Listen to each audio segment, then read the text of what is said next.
La nounou de mon enfance. J'ai grandi en croyant que j'avais eu une nounou quand j'étais petit.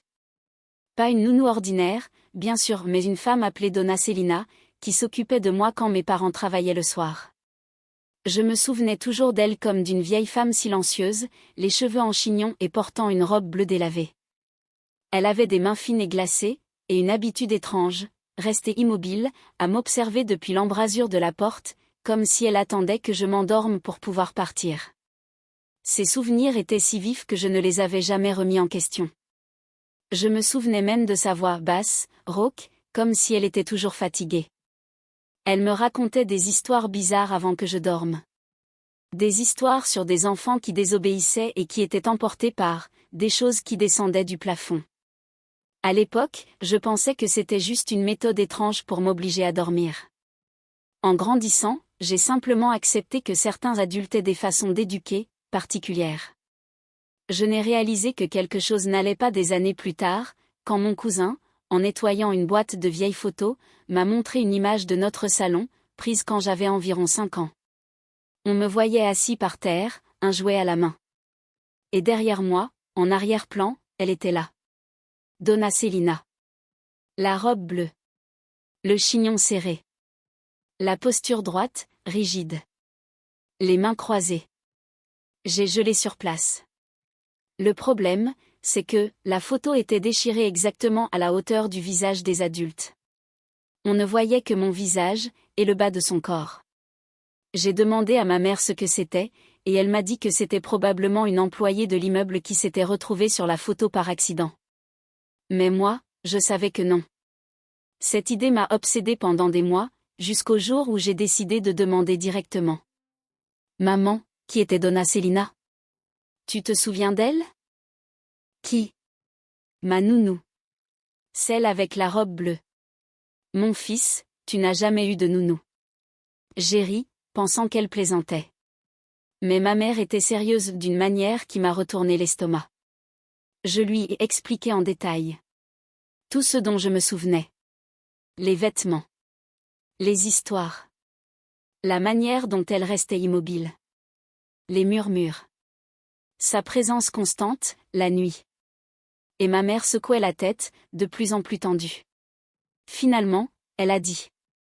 Tu confonds peut-être avec tes grands-parents. Ou avec une maîtresse d'école. Personne ne t'a jamais gardé ici à la maison. Quand moi et ton père devions sortir, tu allais dormir chez ta tante. Toujours.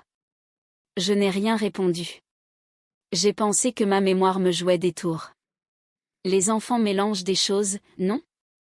Mais tout est devenu beaucoup, beaucoup plus étrange quand j'ai commencé à faire des rêves bizarres, quelques mois plus tard.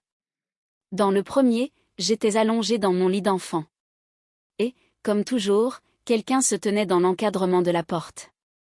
La chambre était sombre, éclairée seulement par le couloir. Je savais que c'était elle, même sans voir son visage. Je sentais l'odeur de moisissure, le froid de ses mains. Et elle disait. Tu vas m'oublier? Tu as promis que tu ne m'oublierais pas. Tu as promis.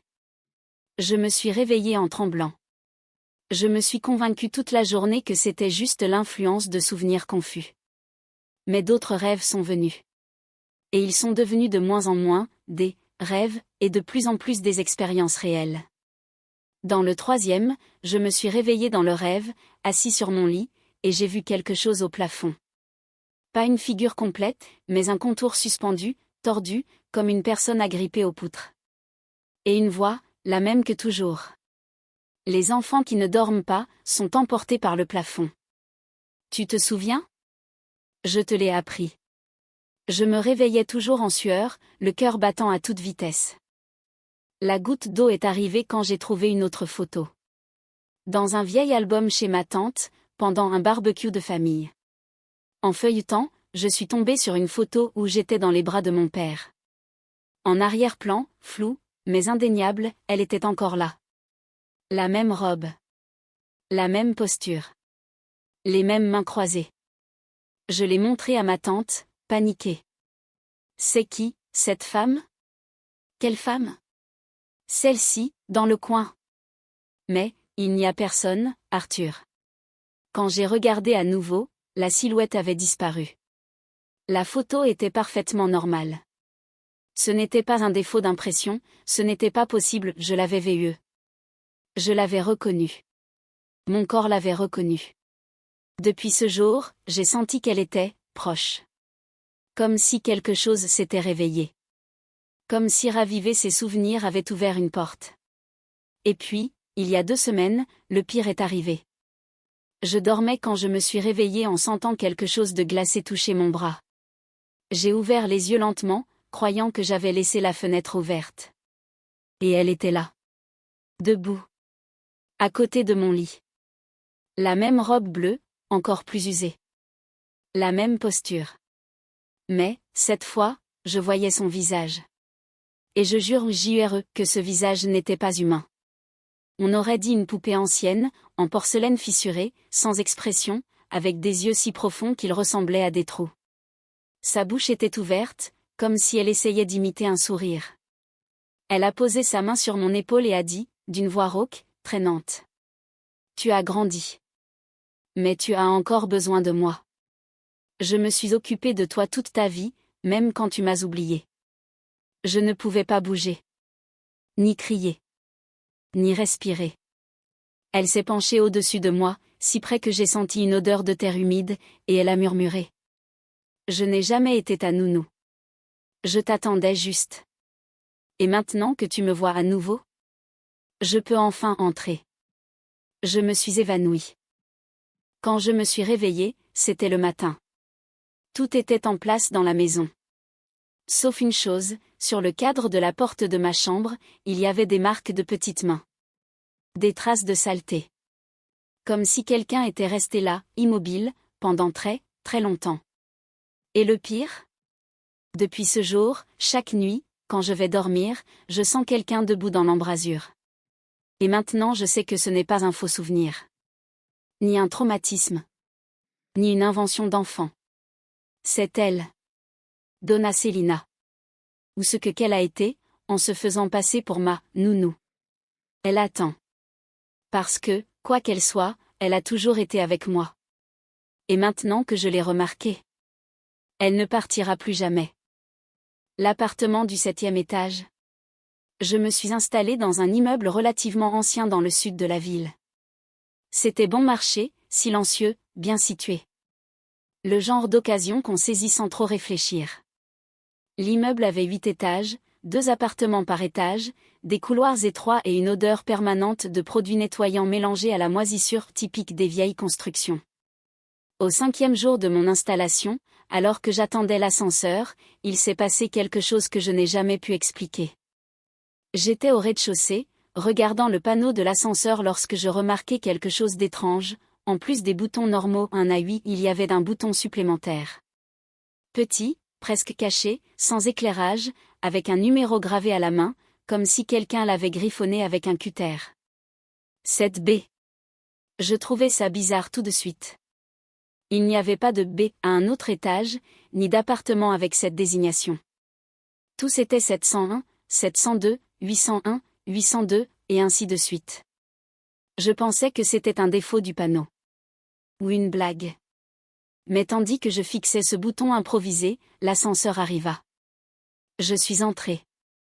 Dans le reflet de la porte, je vis mon front se plisser, comme si je savais déjà que ça allait mal tourner.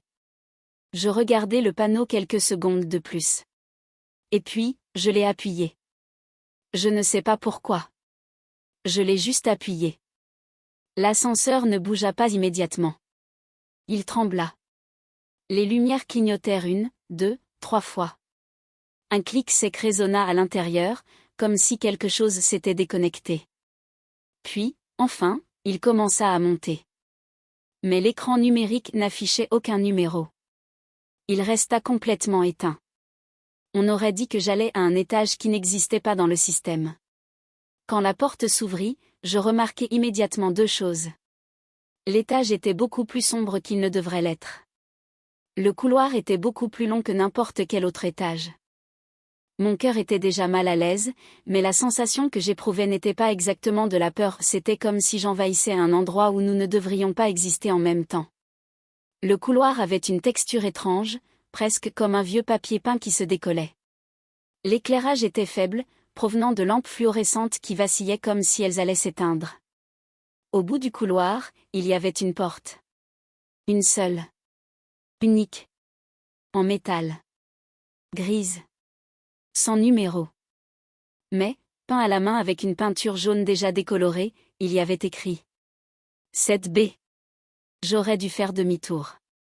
J'aurais dû retourner dans l'ascenseur et descendre immédiatement. Mais la porte, elle semblait m'appeler. Littéralement. Ce n'est pas une métaphore. J'ai entendu quelque chose. Un son étouffé. Comme quelqu'un qui respirait derrière la porte. Je m'approchai lentement, essayant de me convaincre que c'était juste une pièce technique de l'immeuble, peut-être une salle de maintenance. La poignée était froide, glaciale au toucher, même si le couloir était étouffant. Puis, pendant que j'hésitais, quelque chose frappa la porte. Un coup sec. De l'intérieur. Je fis un bond en arrière. L'air devint lourd, comme s'il était difficile de respirer. Et avant que je puisse réagir, j'entendis une voix basse, rauque, venant de l'autre côté. « Il y a quelqu'un là ? Toi aussi tu es coincé ?» Mon sang se figea. Ce n'était pas une demande d'aide normale. C'était une voix étrange, comme forcée à sortir, traînée. Le genre de voix qui semble venir de quelqu'un qui ne parle pas depuis trop longtemps. Je ne répondis pas. La voix continua. « Ouvre. Je sais que tu es là. Laisse-moi sortir. S'il te plaît. » Je fis 3 pas en arrière, sans détourner les yeux de la porte. Alors, l'ampoule du couloir explosa. Le couloir plongea dans une obscurité quasi totale. Et quelque chose de l'autre côté commença à griffer la porte. Ce n'était pas des griffures d'ongles. C'était du métal contre du métal. Je courus vers l'ascenseur. J'appuyai frénétiquement sur le bouton. Le grattement devint plus fort, plus rapide, plus agressif, jusqu'à se transformer en aboiement métallique, comme si quelque chose était traîné avec force contre la porte. Quand l'ascenseur s'ouvrit enfin, j'entrai, frappant sur le bouton du rez-de-chaussée. Les portes se fermèrent lentement, trop lentement, et à la dernière seconde, je vis la porte du 7B pousser vers l'extérieur, comme si quelque chose essayait de l'ouvrir de l'intérieur. Au moment où la porte de l'ascenseur se referma complètement, le bruit cessa. J'arrivai au rez-de-chaussée en tremblant. La concierge passait et demanda si j'allais bien. Je posai immédiatement la question. L'immeuble a-t-il un appartement 7B ? Non. Et ce couloir isolé au 7e étage ? Quel couloir ? Il n'y a que 2 appartements par étage. J'insistai, décrivant le couloir, la porte, le bouton. Elle pâlit. Et dit que, des années auparavant, avant qu'elle ne prenne ses fonctions, l'immeuble avait eu un problème lors d'une rénovation, un ouvrier avait disparu pendant les travaux. Il avait été vu pour la dernière fois entrant dans l'ascenseur. Les témoins se souviennent que l'ascenseur s'était arrêté au 7e étage, mais que les portes ne s'étaient pas ouvertes. Quand il redescendit, l'ouvrier n'était plus là. L'équipe fit des recherches exhaustives, rien. Aucune caméra ne l'a enregistré sortant. Aucun bruit. Rien. Elle m'a dit que l'affaire avait été étouffée, car l'immeuble était neuf et les résidents venaient d'emménager. Accident de chantier, disait-il. Je rentrai chez moi en tremblant, jurant de ne plus jamais toucher à ce bouton. Mais hier, en revenant du supermarché et en entrant dans l'ascenseur, le panneau était normal. Il n'y avait pas de bouton 7B. Je pensais que mon esprit me jouait des tours. Peut-être la fatigue. Le stress. La lumière se reflétant mal dans la cabine. J'ai essayé de me convaincre toute la journée. Jusqu'à ce matin. Quand je sortis de chez moi pour aller travailler, sur la porte de mon appartement, il y avait un papier plié, fixé avec du ruban adhésif. Un papier écrit à la main. Avec de l'encre jaune décolorée. Il disait simplement. Tu m'as entendu. Tu m'as trouvé. Maintenant, tu dois ouvrir. Et le plus terrifiant ? En bas du papier ? Il y avait une empreinte, imprimée, marquée, quelque chose que je n'avais pas reconnu tout de suite. Ce n'est qu'en regardant attentivement que j'ai réalisé ce que c'était. L'empreinte d'une main. Mais pas une main humaine. Elle était métallique. Froide. Avec des griffures profondes, identiques à celles que j'avais entendues gratter sur la porte. Et depuis, chaque fois que j'entre dans l'ascenseur, même sans que le bouton 7B n'apparaisse, j'entends, au fond de la cabine, très faiblement, le grattement du métal. Attendant. Parce que quoi qu'il y ait derrière cette porte, il sait que j'ai entendu. Il sait que je sais. Et il attend que je revienne pour l'ouvrir.